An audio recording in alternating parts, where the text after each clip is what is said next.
Eu volto para conversar aqui com você, com o neurocirurgião, Dr. Júlio Pereira, e vai tirar as nossas dúvidas. Convulsões, dores de cabeça, náuseas ou vômitos, alterações visuais, de consciência, fala e até mesmo de humor, além de dormência em algum braço ou perna. Estes são alguns dos sinais de alerta que o organismo produz em casos de tumores cerebrais, doença que atinge 4 a cada 100 mil mulheres. O levantamento realizado entre 2010 e 2012, com 369 pacientes do Serviço de Neurocirurgia do Hospital do Servidor Público Estadual, pelo Instituto de Assistência Médica ao Servidor Público Estadual, indica a predominância de cânceres cerebrais em mulheres. Os meningiomas, tumores das meninges, são o tipo de cânceres cerebrais primários mais encontrados, com taxa de incidência 2,3 vezes maior em mulheres do que em homens. A incidência dos tumores cerebrais tem aumentado nas últimas décadas. Em 2012, por exemplo, foram esperados 4.450 casos novos apenas em mulheres. As causas do câncer ainda não são bem conhecidas. Os fatores de risco são encontrados apenas em uma minoria dos casos. Alguns fatores podem estar ligados ao aparecimento destes tumores, como tratamento radioterápico local, exposições a produtos químicos por motivo laboral, infecção viral e síndromes hereditárias específicas. Cientistas ainda estudam se a exposição à radiofrequência, encontrada em telefonia móvel e telecomunicações, também é considerada um fator de risco de desenvolvimento de tumores cerebrais. É importante ressaltar que existem diferentes formas de tratamento dos cânceres cerebrais, que podem variar de acordo com o tipo de tumor cerebral, a faixa etária do paciente e até mesmo a localização do tumor. O diagnóstico precoce facilita o tratamento e pode levar à cura total do câncer em muitos casos.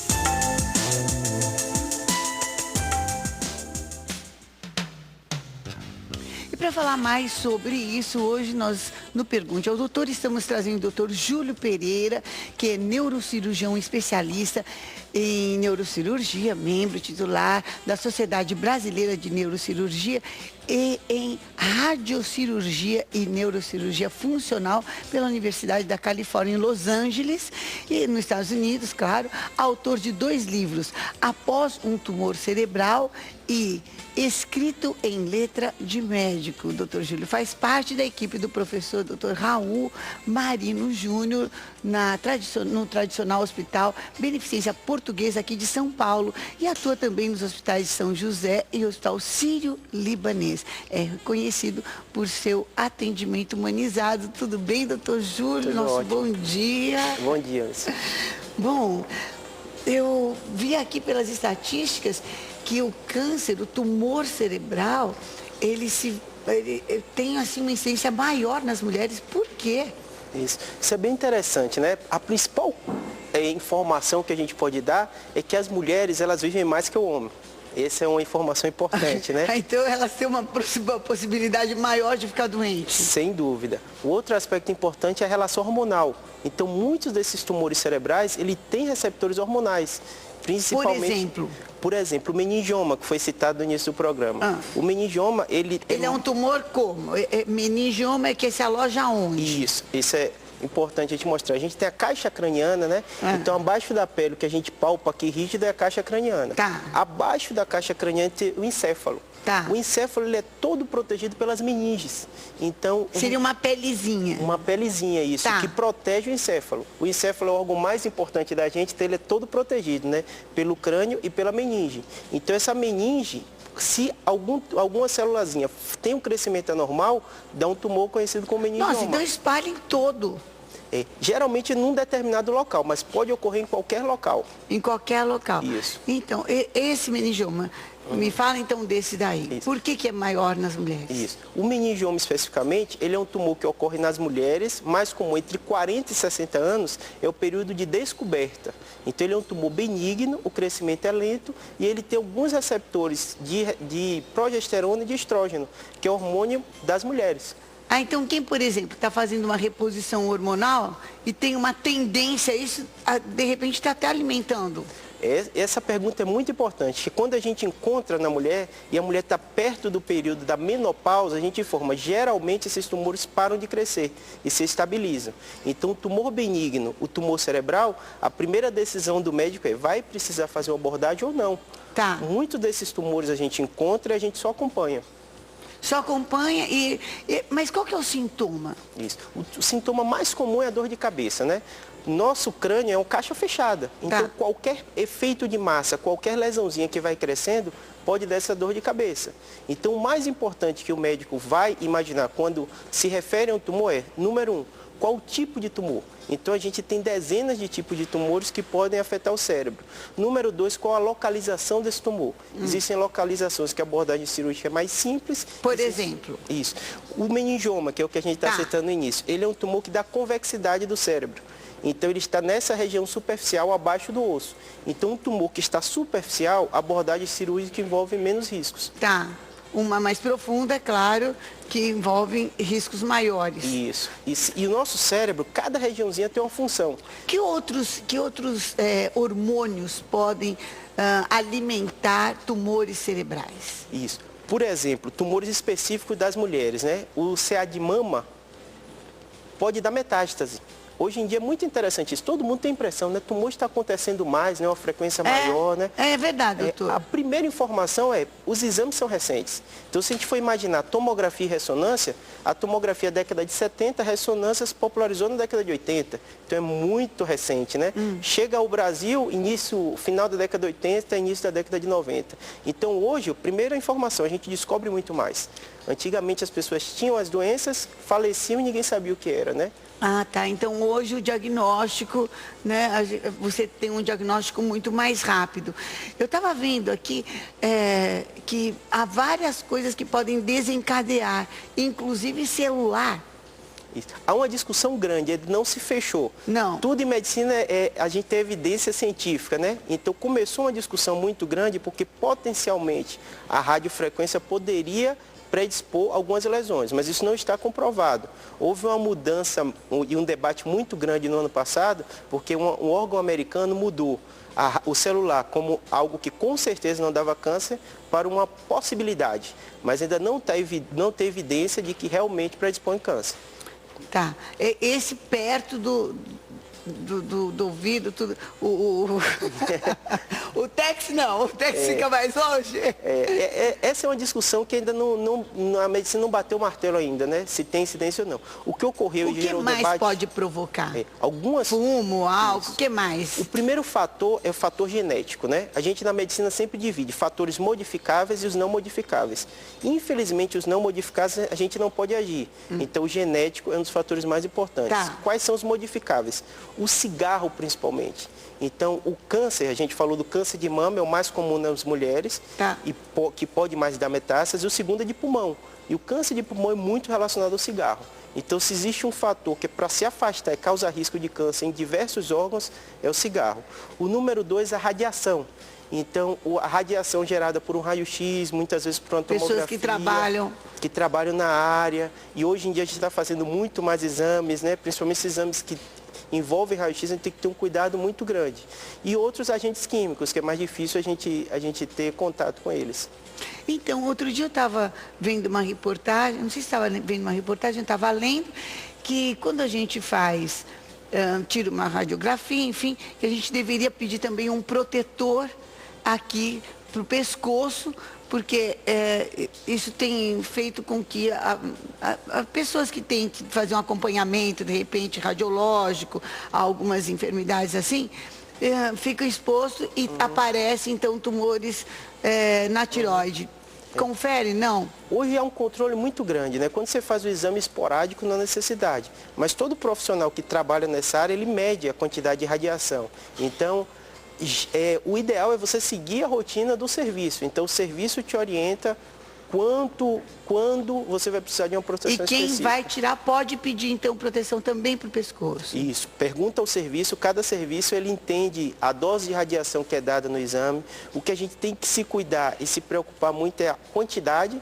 A gente percebe muitas vezes hoje, né, a quantidade de vezes que um paciente, principalmente uma criancinha, né, que vai ter muito mais tempo de incidência de radiação, né, com queda, traumatismo, né? Procurar sempre o médico, ouvir as orientações, para a gente fazer o exame só quando for realmente necessário.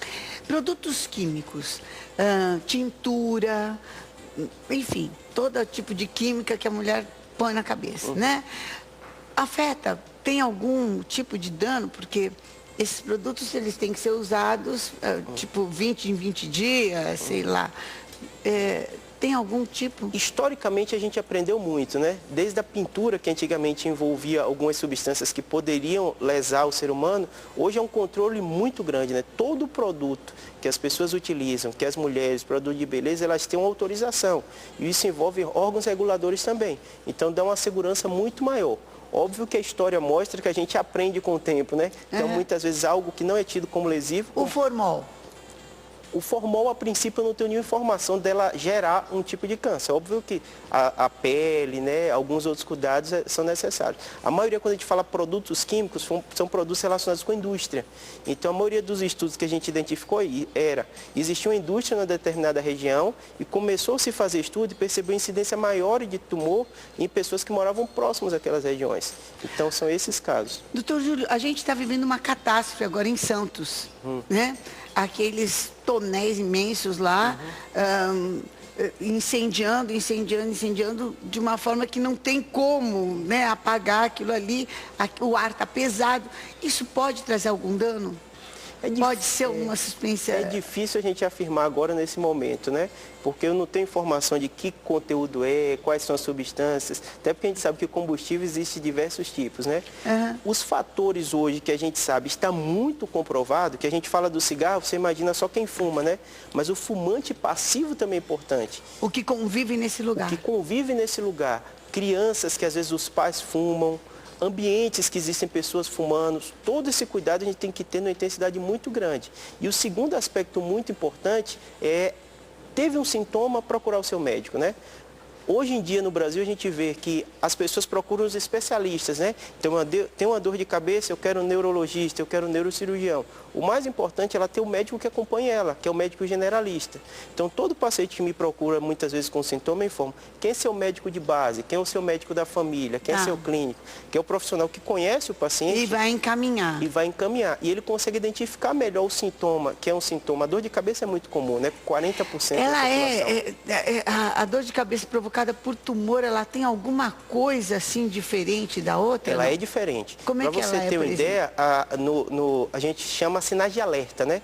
Quais são os sinais de alerta que vão preocupar e deve-se procurar o médico, né? Se é uma dor de cabeça nova, com intensidade diferente da corriqueira, se é uma dor de cabeça que ela não cede muitas vezes com o uso da medicação, se é uma dor de cabeça que é associada aos outros sintomas, isso é o mais importante. Por exemplo, o cérebro da gente, cada regiãozinha, a gente consegue ver aqui, ela tem uma função diferente. Tá. Então, se o paciente tem uma lesão próximo da área motora, ele pode ter a dor de cabeça associada a uma fraqueza. E ficar meio paralisado ou um órgão não mexer direito. Isso. É importante essa sua pergunta, porque quando a gente fala fraqueza, a pessoa imagina que o braço não vai mexer mais. Não é isso. Muitas vezes ela nota uma fraqueza discreta. Hoje em dia é muito mais comum a gente ver. A hora que está com dor de cabeça, de repente um braço esquerdo não começa a mexer muito. Ou não começa a mexer. Ou não tem muita força. Não tem muita força. Tá. A gente quando imagina, a gente imagina no pior cenário, né? Que alguém que tem uma dor de cabeça está paralisado. Esse sem dúvida vai para o hospital. Não também, tem dúvida nenhuma. Mas às vezes o paciente tem uma dor de cabeça e tem uma fraqueza discreta, que muitas vezes ele não dá importância. Então, se algo no seu organismo modificou e isso está associado com a dor de cabeça, isso é um dos fatores mais importantes. Porque se o paciente descobre uma lesão menor, a abordagem é muito melhor e muito mais simples. Bom, doutor Júlio, agora vamos para... eu tenho um monte de perguntas aqui para falar, para fazer, mas eu queria saber dos seus aplicativos, porque você desenvolveu 11 aplicativos para que as pessoas possam obter uma cura, uma solução, né? de dor de cabeça a epilepsia. Tu passa por tumor e epilepsia. Como é que é isso daqui? Me explica um pouquinho sobre esses aplicativos. Eu acredito que a gente está vendo uma revolução na saúde, né? Antigamente a saúde era só do médico, as pessoas não se informavam e elas iam para o médico dar o que deveria ser feito, né? Hoje em dia a internet... Hoje tem inclusive o Dr. Google, né? A internet revolucionou. Tem muita informação ruim? Tem, mas tem muita informação boa. Então o importante é se filtrar a informação. Eu estimulo todo paciente meu a pesquisar sobre as doenças, né? Então, dentro desse contexto, eu comecei a fazer algumas atividades. Eu tenho um blog, tenho um Instagram de neurocirurgia, Olha onde a gente isso. troca informação. E é interessante porque eu só falo de neurocirurgia. E quando eu comecei, vai dar poucas pessoas, né? Hoje a gente tem mais de 70 mil seguidores no Facebook. Uau! Quase 20 mil no Instagram, e você percebe que as pessoas estão curiosas, elas querem saber, e isso é muito importante. E esses aplicativos, por exemplo, quem tem uma dor de cabeça crônica, quem tem uma enxaqueca, eu tenho uma pessoa conhecida que a gente ama muito, tem uma enxaqueca assim, que simplesmente vai para o hospital. Tem aplicativo para isso? Tem. O aplicativo que a gente tem dor de cabeça é um dos mais baixados. Para a senhora ter ideia, tem mais de 20 mil downloads. Só colocar dor de cabeça, tanto na Apple Store como no Google Play. Botou dor de cabeça, vai aparecer o aplicativo. Nosso é o primeiro. Tanto em português e inglês. É interessante, tem 30% de download nos Estados Unidos, desse número. Então a pessoa descreve a dor de cabeça dela. Headache. Headache app. Então, a pessoa descreve a dor de cabeça dela, coloca as medicações que ela está usando. E o mais interessante do aplicativo é porque não é só a informação que ela coloca, é um histórico dela. Então, o médico, quando tem uma consulta, ele pode perguntar quais medicações você usou, qual funcionou, qual não funcionou. Qual tem sido a intensidade da dor? Então é um aplicativo que você vai colocando ali. Isso. Tal dia, tal hora, tal intensidade, tal sintoma. E ele vai armazenando para você. E fica em nuvem, porque toda consulta é muito semelhante. O médico pergunta, você teve dor? Tive. Quantas? Não lembro. Qual foi a intensidade? Foi forte, mas você usou medicação? Usei uma vez. Então, quando Já está com dor de cabeça, não lembra nada, né, caramba? Na hora da dor, lembra de tudo, né? Depois mas passou, esquece. Então, esse é o de dor de cabeça. O da epilepsia é possível até filmar as crises.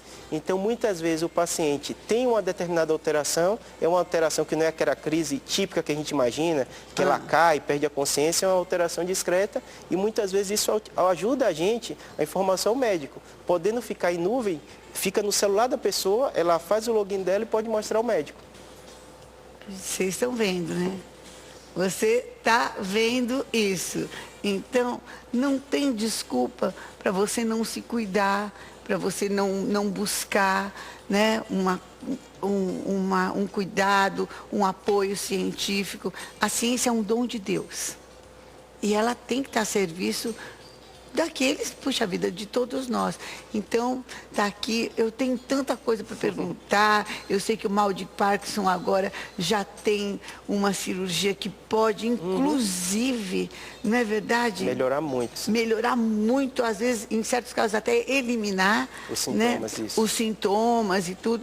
Então, a gente vai pedir para o doutor Júlio voltar outra vez, até uma vez que a gente aborde só aplicativos. Claro. Aqui, para você ter essa interação, né, e poder ter uma melhor qualidade de vida. Doutor Júlio, eu quero agradecer demais. Bom, é claro que você deve ter blog, deve ter todas as coisas, né? Então vamos lá dar os contatos. www.weneuro.com www.weneuro.com e também tem os aplicativos que ele já falou. Então você põe lá enxaqueca. Dor de cabeça já aparece. Dor de cabeça aparece. E, por exemplo, epilepsia, você põe epilepsia. Aparece. Ou português e inglês vai ser nosso aplicativo, que é o mais baixado. Então, é isso aí. Hoje eu conversei então com o doutor Júlio Pereira, neurocirurgião, e ficou aqui a sua dica. Se tiver mais perguntas, a gente vai voltar conversando sobre esse assunto, que é super interessante. É maior incidência nas mulheres, mas não quer dizer que também nos homens não se verifique, né? Com certeza. Muito obrigada, um bom dia.